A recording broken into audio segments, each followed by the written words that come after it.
एक बंदे दा मुलाजम सी, उन्हें ना खुश हो के ना मुलाजम तो कि उहदी 5000 रुपया तनख्वाह महीने की वधा दी। तो अज तो कोई साल पहलों की गल है, 5000 रुपया काफ़ी तनख्वाह सी।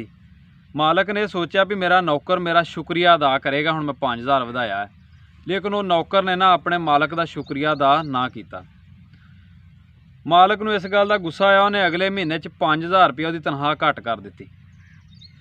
नौकर ने फिर भी मालक नूं आण के ना पूछया भी तुसीं मेरी तनख्वाह क्यों घटाई। वो जिस तरह अपना काम करदा सी पहलों रूटीन च, उस हिसाब नाल काम करदा रहा।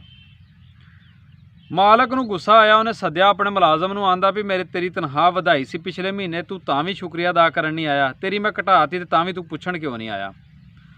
वो जिहड़ा मुलाजम सी ना, वो मुस्करा पिया ते आंदा यार गल ये वे भी तू अपने आप नूं रिज़क दा दाता समझ लिया। मालक नूं इस गल नाल बुरी लगी, गुस्सा लगा। उन्हें आख्या, नौकर आंदा भी जिस दिन तुसीं 5000 वधाई सी ना, उस दिन मेरा पुत्र पैदा होया सी ते मैं समझिया भी अल्लाह पाक ने मेरे पुत्र दा रिज़क देता मैनूं। अज जिस दिन तुसां 5000 रुपया घटाई सी, उस दिन मेरी माँ फौत हो गई तो मैनूं पता चल गया कि मेरी माँ का नसीब जिहड़ा दुनिया तो सी वो चला गया।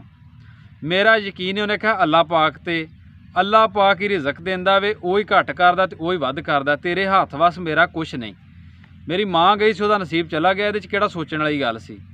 मैं आना भी अगर अल्लाह पाक तुहाडा रिज़क घट कर रहा ना, तो तां भी उहदे विच हिकमत है उहदी।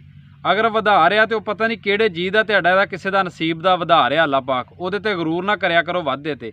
अगर घट जाए तो तां भी अल्लाह पाक दा शुक्र अदा करया करो, जो भी वो करदा बेहतर फैसले करदा तुहाडे वास्ते।